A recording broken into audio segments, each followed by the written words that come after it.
paz, meu querido, que o Senhor esteja contigo todos os dias da sua vida e que você esteja com o Senhor, meditando cada dia na sua palavra, para que você possa entender o propósito de Deus para a sua vida, meu amado.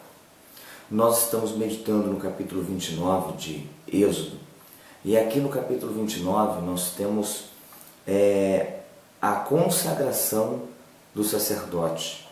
E você pode me perguntar assim, mas Fábio, para que eu vou estudar a consagração do sacerdote? Em primeiro lugar, porque toda a Bíblia é inspirada e útil para nos tornar perfeitos e perfeitamente habilitados para toda boa obra. Amém? E o próximo passo é o seguinte, vamos em Apocalipse capítulo 1, versículo 6, se você puder me acompanhar, diz assim: e nos constituiu reino, sacerdotes para o seu Deus e Pai, a Ele glória e domínio pelos séculos dos séculos. Amém. Então, o que o Senhor nos fez? Nos constituiu reino e sacerdotes. Aqui em 2 Pedro, capítulo 2, versículo 9, 2 Pedro, 1 Pedro, 2 Pedro.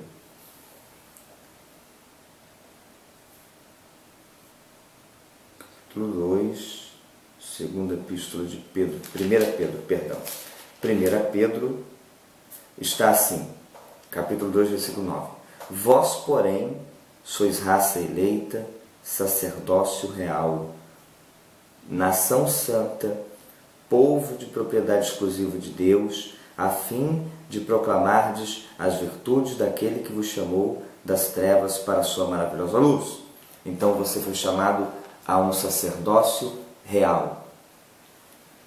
Nação santa, sacerdócio real. E aqui quando nós vemos, queridos, a consagração do sacerdote, ela tipifica. O que é tipifica? Todo símbolo do Antigo Testamento é sombra de uma realidade futura, né? Então existe a realidade e existe a sombra.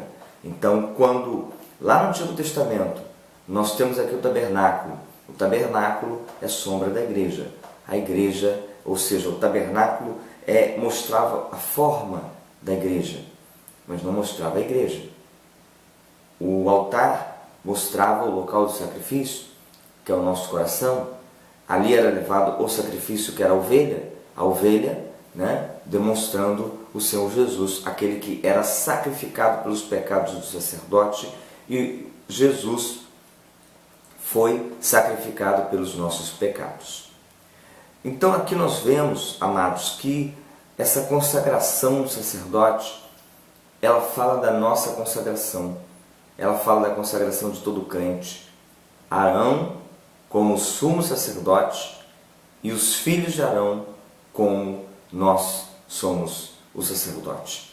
Pai e filho, ali em família, fazendo a obra de Deus. E nós também, em família, podemos, amados, estar fazendo a obra de Deus. Então aqui no capítulo 29 diz: isto é o que lhes farás para consagrar, a fim de que me oficiem como sacerdotes, tendo um novilho, 2 carneiros sem defeito. Então eles tinham que ser consagrados. O que é consagrar, querido? Consagrar é quando você é totalmente separado para uso exclusivo do Senhor.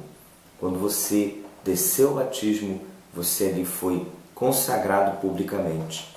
Também aqui a consagração do sacerdote acontecia publicamente, perante toda a congregação, né? No cerimonial, a porta da tenda da congregação com o sacrifício, né?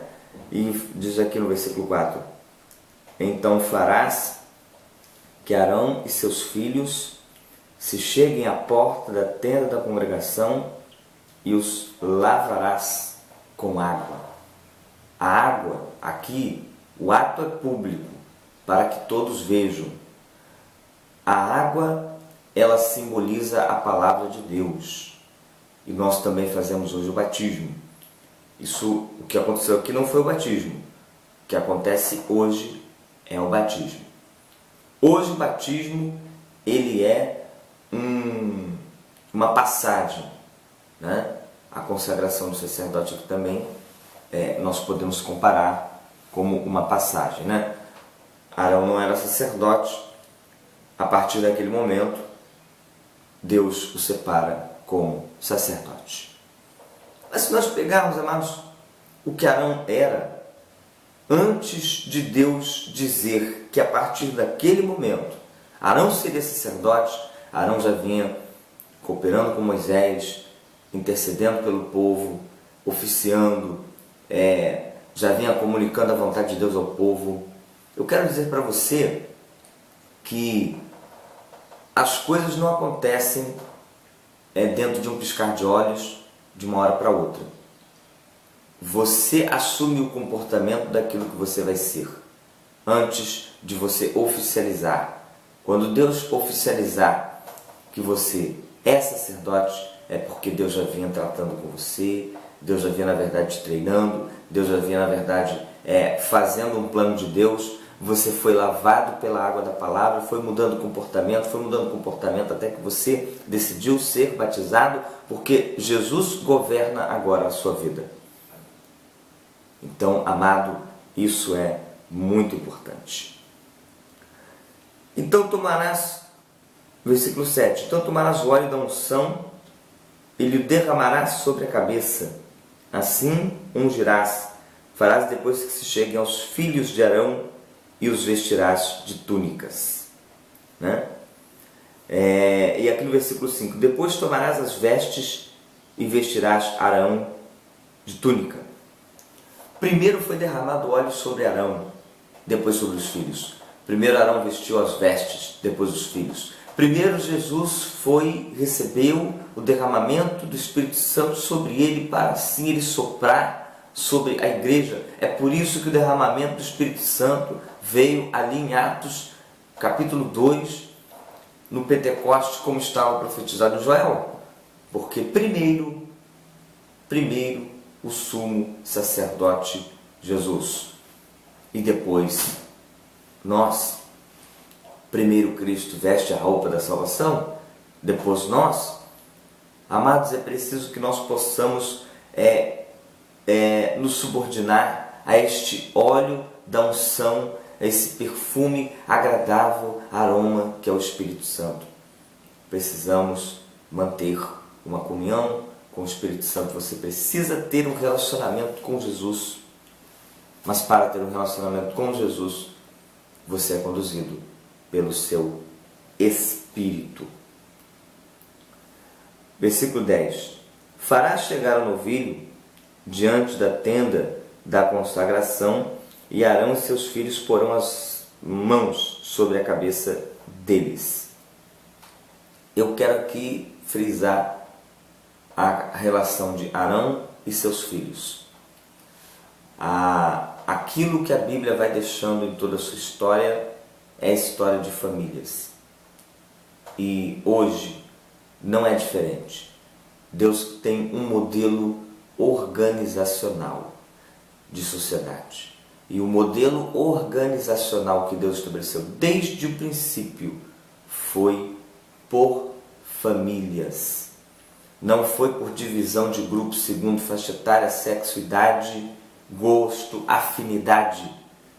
Deus, desde o princípio, instituiu uma família para que diferentes pessoas, diferentes personalidades, diferentes faixas etárias de idade possam conviver em unidade. Unidade não é uniformidade. Unidade é estar junto, apesar de sermos diferentes. É pensar a mesma coisa que Deus quer que nós pensamos, apesar de termos diferentes concepções.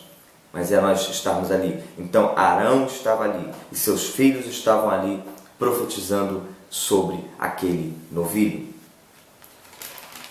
Queridos, nós temos aqui versículo 27. Consagrarás o peito da oferta movida da coxa, da porção que foi movida, a qual se tirou do carneiro da consagração, que é de Arão e de seus filhos.